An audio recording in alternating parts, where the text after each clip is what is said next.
Volunteers are leaving NGOs faster than TikTok microtrends, which is faster than any humans should ever move. Welcome back to Masterclass Mondays.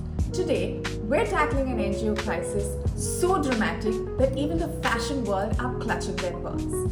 Now you might wonder, why are we comparing NGOs to fashion? Well, because both have the same core problem. Everyone loves the glamorous outcome, but no one sees the absolute unhinged chaos happening backstage. Think about it. Fashion is the perfect metaphor for NGO chaos. It's beautiful on the outside, messy on the inside, and entirely dependent on underappreciated humans who hold the whole thing together with safety pins, duct tape, and vibes. And your team, they're basically your runway models. They will slay the runway, but only if the people backstage know what they're doing. Right now, most NGOs are running like Shein pop-ups, when truly, they need to run like Paris Fashion Week. And you're left asking, why don't they stay? Why do they walk off mid-show? And here's the real tea. NGOs have all the heart, but heart doesn't pay rent. According to a 2024 nonprofit report, more than 45% of NGO employees leave within 2 years. Not because of the pay, but because of burnout, unclear leadership, and the kind of emotional trauma that feels like trying to replicate Bella Hadid's winter look in a polyester sweater in the middle of the afternoon in summer in Mumbai. Okay, enough. We can fix this. Let's dive in. Give them a lookbook, not chaos. Onboarding should feel like a front row invitation. But most NGOs do this instead. Welcome, here's a glove, a garbage bag, no context. Good luck. That is not onboarding. That is emotional dry cleaning. It's like forcing someone into wide leg cargos when their entire personality is skinny jeans. Volunteers need clarity. What's the role? What's the schedule? Who's the team? Give them a lookbook, but not a 97-page PDF. A simple aesthetic, here's your job, this is our impact, and here's why you matter. Hire for heart, train for skill. NGOs keep searching for candidates who have 10 years experience, degrees, and the passion of a young Mother Teresa. And then they want to pay them in hugs and samosas. Let's be honest, the best hires aren't always couture. They're pre-loved vintage. People with heart, people who actually care, people who'll show up even when the AC is not working. Hiring in NGOs is basically buying vintage. You pick the pieces with personality, then tailor them to your vibe. You don't need people with fancy degrees. You need people with fire. Get the passion first, then build the expertise, and then give them the experience. Basically, do the Nancy Tyagi Khan strategy. No couture, no problem.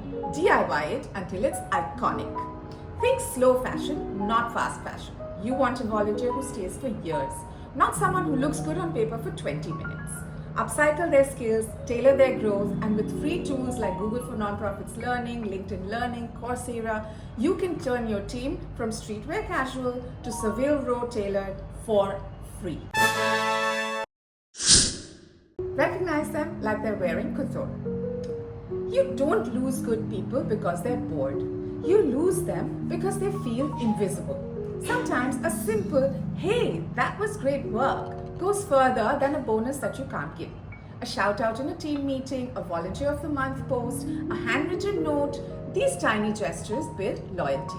People don't leave because the work is hard, they leave because appreciation is harder to find than an ethical fast fashion brand.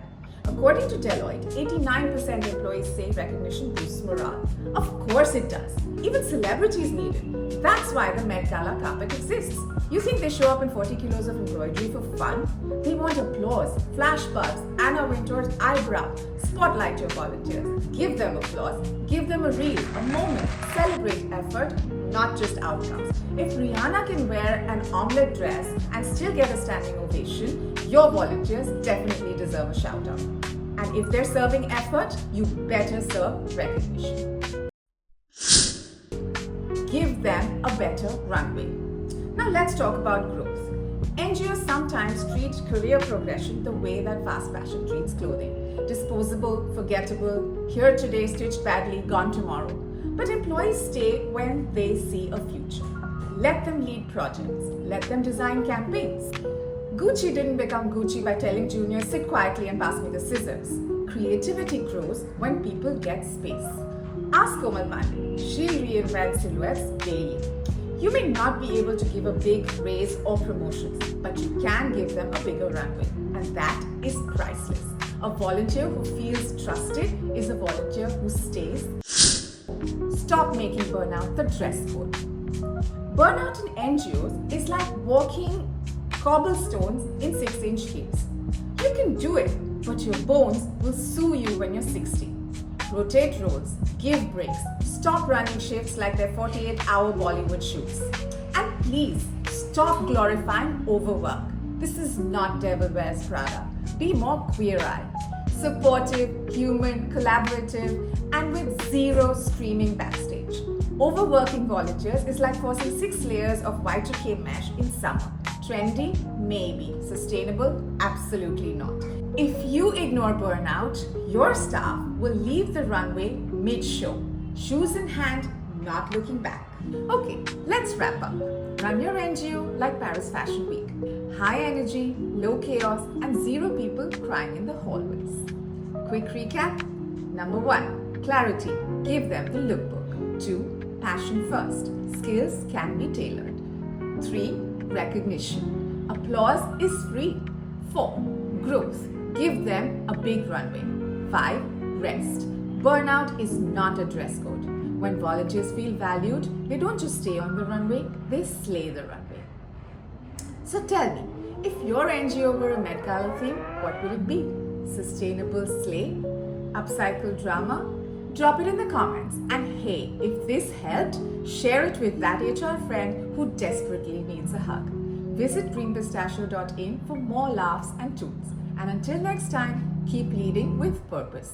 And get ready, because next week, we turn your storytelling from blurry WhatsApp forward energy to a full-blown Piyush Pandey narrative. Thank you for watching. See you next time.